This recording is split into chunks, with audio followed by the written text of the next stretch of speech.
আমাদের এই মাদারীপুর শহরের যে পৌরসভাটি রয়েছে এটি 1875 সালে প্রতিষ্ঠিত হয়। এরপর 1991 সালে এটি প্রথম শ্রেণীতে প্রতিষ্ঠাতা লাভ করে। অথচ এরপরেও আমাদের মাদারীপুরে আধুনিক বর্জ্য ব্যবস্থাপনার জন্য কোনো ডাম্পিং স্টেশন এখন পর্যন্ত গড়ে ওঠেনি।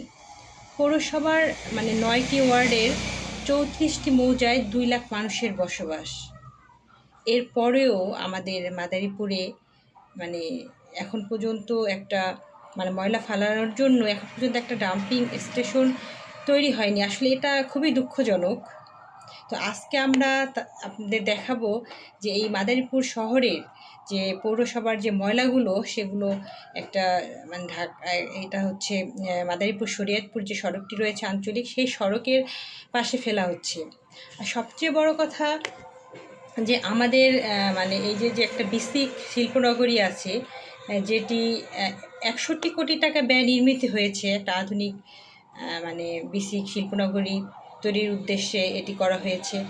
অথচ সেই আমাদের যেই আধুনিক বা নতুন করে যে বিসিক শিল্প নগরী গড়ে তোলা হয়েছে, ঠিক তার সামনে এই ময়লাগুলো ফেলা হচ্ছে।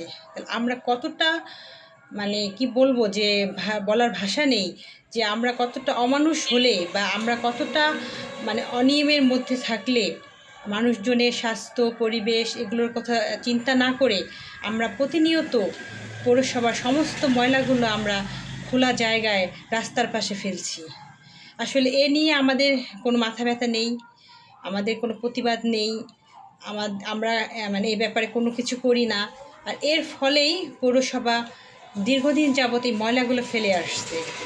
এগুলো বন্ধ করা জরুরি। এটা বন্ধ না হলে আশেপাশে যে মানুষগুলো রয়েছে তারা কিন্তু অনেক স্বাস্থ্য ঝুঁকির মধ্যে রয়েছে। তো আজকে আপনাদের সেই ময়লা ফেলানোর জায়গাটি দেখাবো। চলুন আমরা দেখে আসি সেই ময়লা ফেলানোর জায়গাটি। এটা মাদারীপুর সদর উপজেলার মহেশ্বরচর এলাকার চিত্র। এটি আমাদের যে আধুনিক বা নতুন করে যে শিল্পনগরী তৈরি করা হয়েছে তার দেয়াল ঘেঁষে এবং যে প্রধান গেট রয়েছে সেই গেটের পাশ থেকেই এই ময়লাগুলো ফেলা হয়েছে। আসলে এই দৃশ্য বা এইভাবে এই পৌরসভার যে ময়লাগুলো ফেলা হয় এটা কিন্তু কারোই কাম্য নয়।